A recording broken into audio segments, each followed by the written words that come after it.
بسم اللہ الرحمن الرحیم۔ میرا نام عمر حیات ہے اور آپ دیکھ رہے ہیں یوٹیوب چینل نالج۔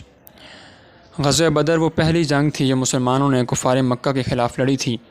اس جنگ میں مسلمانوں کی تعداد 313 جبکہ کفار مکہ کی تعداد 1000 تھی۔ اس کثیر تعداد کے ہوتے ہوئے بھی اللہ تعالیٰ نے مسلمانوں کو فتح نصیب فرمائی تھی۔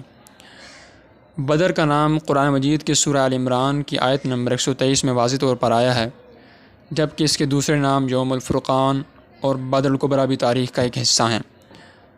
مدینہ منورہ سے 80 میل کے فاصلے پر ایک علاقہ جس کا نام بدر تھا، حقیقت میں وہاں پر ایک قبیلہ آباد تھا جس کا نام قبیلہ جہینہ تھا۔ اس کے ایک فرد نے کنواں کھدوایا تھا جس کا نام بدر تھا، اس وجہ سے اس علاقے کا نام بدر پڑ گیا۔ غزوہ بدر کو سمجھنے کے لیے سب سے پہلے ہمیں یہ سمجھنا پڑے گا کہ اس کی وجوہات کیا تھیں، کن وجوہات کی وجہ سے کفار مکہ نے یہ ارادہ کیا کہ ہم مسلمانوں کو معاذ اللہ نیست و نابود کریں گے اور ان کے خلاف ایک جنگ کا منصوبہ تیار کریں گے۔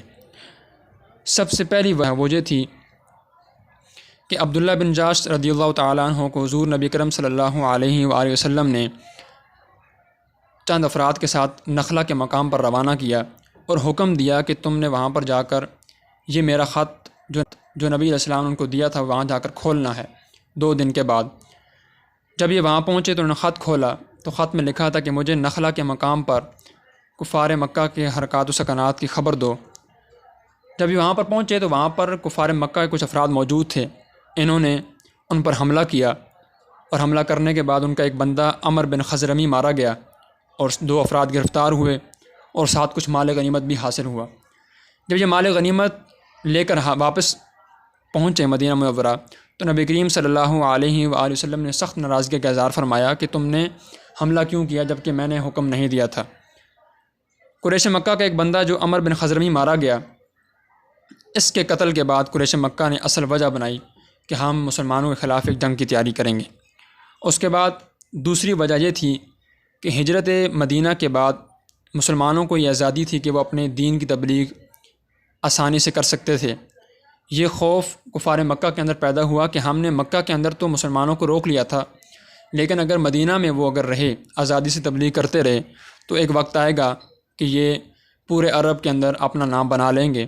اس ڈر کی وجہ سے انہوں نے ارادہ کیا کہ ہم جنگ کریں گے۔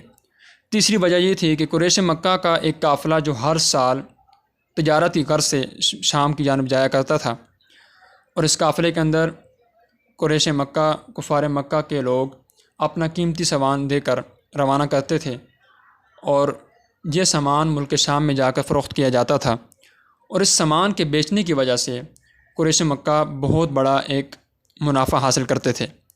جس وقت مدینہ میں مسلمانوں نے ہجرت کی، چونکہ یہ راستہ جو ملک شام کی جانب جایا کرتا تھا یہ مدینہ سے ہو کر گزرتا تھا، جب یہ مسلمانوں نے وہاں ہجرت کی تو قریش مکہ کو یہ ڈر پیدا ہوا کہ کہیں ہمارے قافلے کو نقصان نہ پہنچے، اس لیے ہم مسلمانوں کے خلاف باقاعدہ جنگ کریں گے۔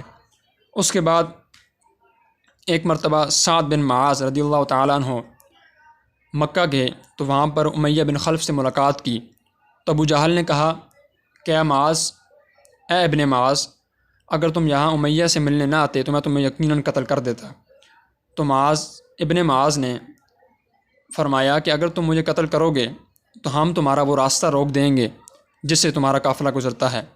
جب یہ جملہ انہوں نے کہا تو ابو جہل کے دل میں یہ خدشہ پیدا ہوا کہ واقعی ہمارے قافلے کو نقصان پہنچایا جا سکتا ہے، اس لیے انہوں نے باقاعدہ جنگ کی تیاری مکمل کی۔ یہ تمام وہ وجوہات تھیں جن کی وجہ سے کفار مکہ نے یہ ارادہ کیا کہ ہم یہ جنگ ضرور لڑیں گے۔ ان اسباب کے بعد انشاءاللہ ہم اگلی ویڈیو میں دیکھیں گے کہ کس طرح مسلمانوں نے کم تعداد ہونے کے باوجود بھی فتح حاصل کی۔